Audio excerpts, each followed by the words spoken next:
Welcome back. You are listening to the home of forbidden romances. Prepare yourself, because tonight's story will leave you breathless.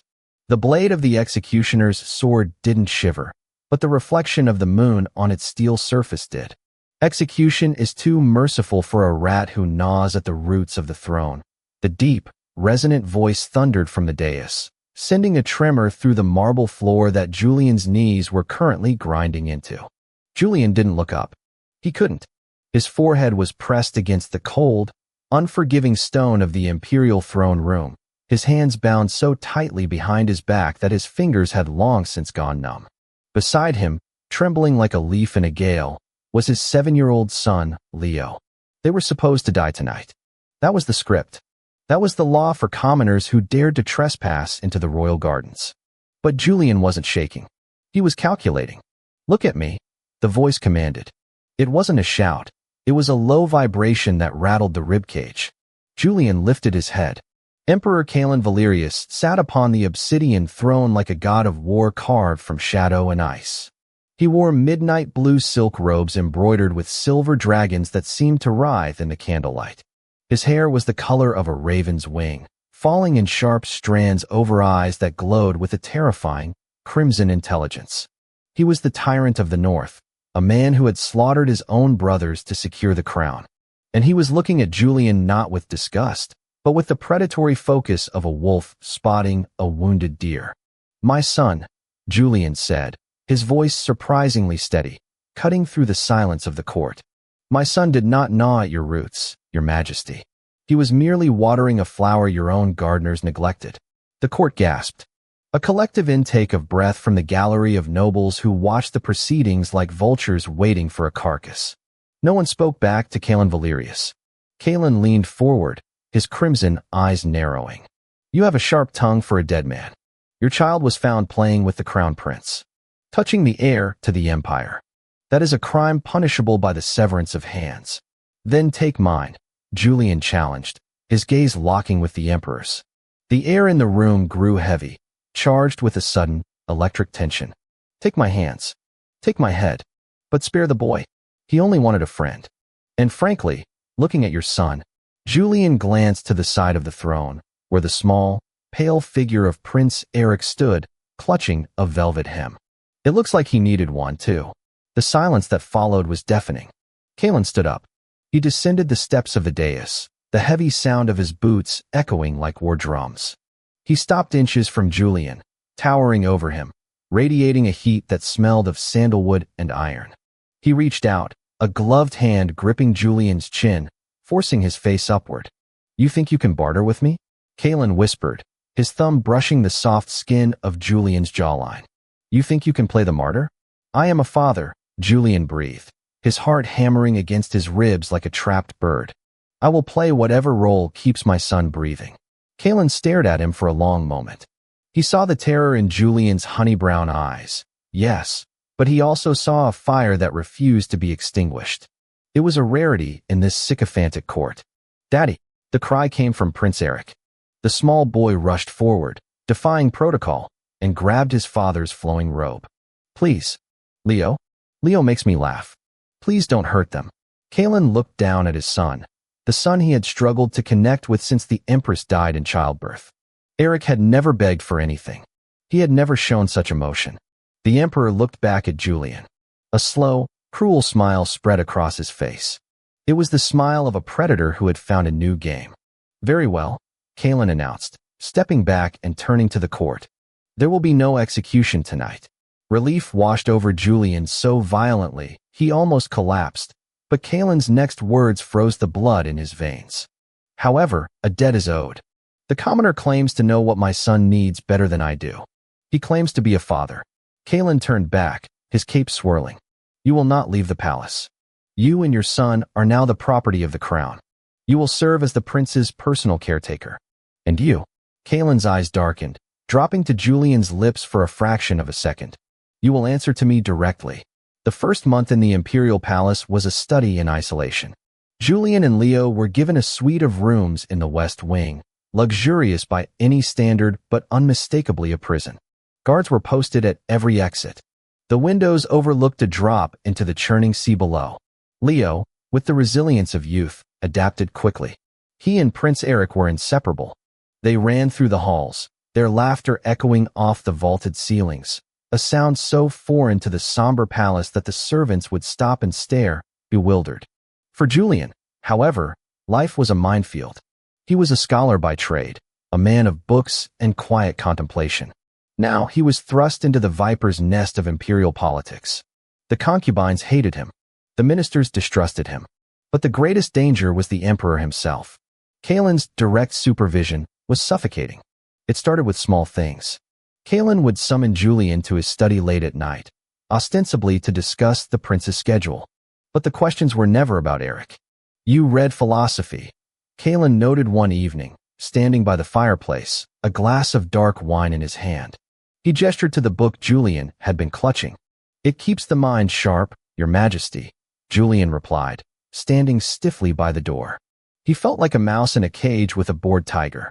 "Come here," Kaelin commanded. Julian hesitated, then obeyed. He walked across the plush rug until he stood before the emperor. The heat from the fire was intense, but the heat radiating from Kaelin was overwhelming. "Why do you tremble?" Kaelin asked softly, stepping closer. "You were brave enough in the throne room." "Bravery is easy when you have nothing to lose," Julian murmured, refusing to back down even as Kaelin invaded his personal space. "Now, I have everything to lose. If I displease you, Leo suffers. And you think I am a monster who would punish a child for his father's insolence. History books are filled with such monsters, sire." Kaelin laughed, a low, dark sound. He reached out and tucked a stray lock of Julian's chestnut hair behind his ear. His fingers lingered on the shell of Julian's ear, sending a shiver down Julian's spine that had nothing to do with fear. "You intrigue me, Julian," Kaelin murmured. "You are weak, physically. I could snap you in half with one hand. Yet, you carry yourself as if you are my equal." "Souls have no rank," Julian countered, his voice barely a whisper. "Is that so?" Kaelin's hand slid down to Julian's neck, resting there. It wasn't a chokehold, but the threat was implicit. It was a claim. "Then why does your soul feel so?" Frantic under my touch. Julian couldn't answer. The proximity was dizzying. He could see the flecks of gold in Kaelin's crimson eyes. He could feel the raw, masculine power rolling off the man. It was terrifying. It was intoxicating. "Go," Kaelin said suddenly, pulling his hand away as if burned. "Before I forget myself." Julian fled the room, his heart racing, leaving the emperor staring into the fire, the taste of a forbidden thought lingering on his tongue. The dynamic shifted 3 months in. It was the season of the winter hunt. The court moved to the summer palace in the mountains, a sprawling estate surrounded by snow-capped peaks and dense pine forests. Julian was forced to attend. Kaelin insisted that Eric and Leo witness the hunt, to make men of them. Julian rode a docile mare, flanking the two boys, while Kaelin led the procession on a massive black warhorse, looking every bit the conqueror. The attack happened in the ravine. It was a complex ambush, too sophisticated for bandits. Arrows rained down from the cliffs. Assassins dropped from the trees like spiders. "Protect the prince," Kaelin roared, drawing his broadsword. He was a whirlwind of steel, cutting down attackers with brutal efficiency. But the assassins had split their forces. A group of 3 broke through the perimeter, heading straight for the children. Julian didn't think. He didn't have a weapon. He didn't have combat training. He only had the instinct of a parent. He threw himself off his horse, tackling Leo and Eric into the snow, just as a spear whistled through the space where their heads had been. "Run!" Julian screamed, shoving the boys toward a rocky outcrop. "Hide!" He turned to face the attackers. He grabbed a fallen branch, a pathetic defense against steel, but he held it like a sword. The assassin laughed, raising his blade. "Die, nursemaid." Julian squeezed his eyes shut, waiting for the bite of metal. It never came. There was a wet, sickening thud, followed by a gargled cry. Julian opened his eyes. Kaelin stood before him, his back to Julian. The Emperor's sword was buried deep in the assassin's chest. Kaelin ripped the blade free in a spray of crimson, spinning around to decapitate the second attacker in a fluid, vicious arc.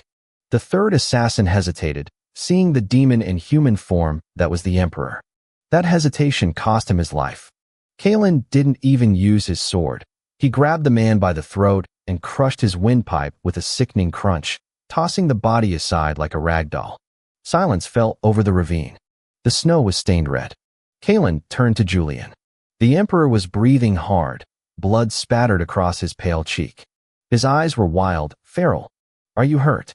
Kalen demanded, his voice ragged. Julian shook his head, too shocked to speak. The boys are safe," Kalen growled. He closed the distance between them in 2 strides. He didn't check the boys first. He grabbed Julian's shoulders, his grip bruising. "I told you to stay behind the guards. Why are you so foolish? You could have been killed." They were coming for Eric. Julian gasped, the adrenaline crashing, leaving him trembling. "I couldn't." "You are an idiot," Kalen hissed. But then, he did something that shocked the entire royal guard gathering around them. He pulled Julian into his chest. Kalen's arms wrapped around Julian, crushing him against the cold armor. The Emperor buried his face in the crook of Julian's neck, inhaling deeply. "You are an idiot," Kalen repeated, his voice muffled and shaking. "And if you had died, I would have burned this forest to ash." Julian stood frozen, his hands hovering uncertainly before slowly, tentatively, settling on Kalen's back. For the first time, he realized the contradiction of the Emperor's actions. Why keep a spy close? Why threaten him but give him luxury? Why check on him before his own son? Because Kalen Valerius, the man who had everything, was desperately lonely. And he had found the one thing he couldn't command, someone who saw him as a man, not a god. The return to the capital was different. The air between them had changed. It was no longer predator and prey. It was something heavier, hotter. Julian was injured during the ambush, a twisted ankle he hadn't noticed until the adrenaline faded. Kalen refused to let him walk. He carried Julian into the imperial carriage himself, ignoring the scandalized whispers of the court. Back at the palace, the servitude became something else entirely. Kalen spent every evening in Julian's quarters. Ostensibly, he was there to check on Julian's recovery. In reality, he just sat there. Tonight, the tension was unbearable. Julian was sitting on the chaise lounge, his foot propped up. Kalen was pacing. "The Duke of Orleans was behind the attack," Kalen said abruptly. "He has been executed." "That was fast," Julian noted. "I have no patience for threats to what is mine," Kalen said, stopping in front of Julian. Julian looked up. "The Empire is yours, Kalen. Everything is yours." "Not everything." Kalen dropped to one knee. The sight of the Emperor kneeling was so jarring that Julian tried to sit up, but Kalen placed a hand on his knee to keep him in place. "The boys," Kalen started, his voice unusually hesitant. "They came to me today. They have a request." Julian smiled softly. "Let me guess. They want a pony? Or perhaps to annex a small country?" "They want to be brothers," Kalen said, his eyes burning into Julian's. "Officially, Eric wants to adopt Leo into the royal lineage." "That's impossible," Julian whispered. "The council would never allow a commoner." "I am the council," Kalen growled softly. "I am the law. But, for them to be brothers legally, there is a protocol. A unification of houses." Julian's breath hitched. "I have no house, Kalen. I have no title. Then I will give you one." Kalen took Julian's hand, pressing a kiss to the knuckles. It was a gesture of worship, shocking coming from the tyrant. But the boys pointed out a logical solution. "If they are to be brothers." Kalen paused, looking up through his lashes, a vulnerability in his expression that stripped Julian of all defenses. "Then their fathers must be married." The world seemed to stop spinning. "You?" Julian stammered. "You want to marry me? To please the children?" Kalen let out a frustrated sigh. He stood up, pulling Julian up with him, careful of his injury but firm in his intent. "Do you really think I do anything just to please others? Even my son?" Kalen's arm wound around Julian's waist, pulling him flush against the hard planes of his body. "I kept you alive because you fascinated me. I kept you close because I couldn't bear the thought of you being anywhere else. And I nearly lost my mind when I saw that spear flying toward you." "Kalen, the cold Emperor's son and your son want to be brothers," Kalen whispered, his lips brushing against Julian's. "But the Emperor suddenly wants a husband. He wants you, not as a servant, not as a tutor, as his partner, as the only person who has ever looked him in the eye and didn't flinch." Julian looked into those crimson eyes. He saw the darkness there, the violence of the past, but he also saw the desperate need for warmth. He saw the man who had held him in the snow. Julian reached up, tangling his fingers in the Emperor's raven hair. "It will be a scandal," Julian whispered. "Let them talk," Kalen murmured against his lips. "I will cut out the tongue of anyone who speaks ill of my empress."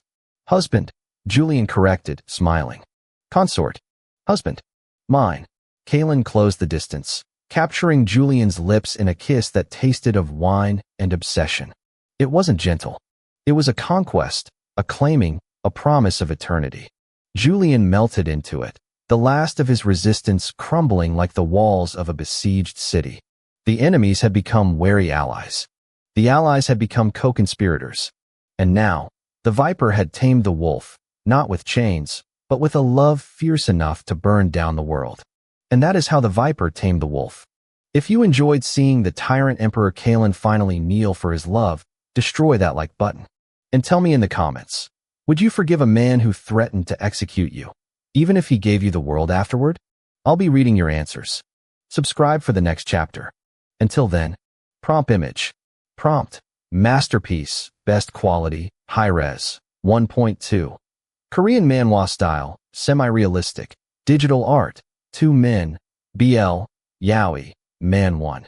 Emperor Kalen, tall, muscular, raven black hair, glowing crimson eyes, sharp jawline, wearing regal midnight blue robe with silver dragon embroidery, expression of possessive longing, hand gently touching the other's face. Man 2. Julian, shorter, slender, soft chestnut hair, honey brown eyes, wearing elegant white scholar robes, looking up with a mix of shyness and affection, blushing. Background is a dimly lit, luxurious imperial bedroom. Fireplace glowing in background, plush rugs, golden candelabras, romantic atmosphere, cinematic lighting, sharp focus, intricate details.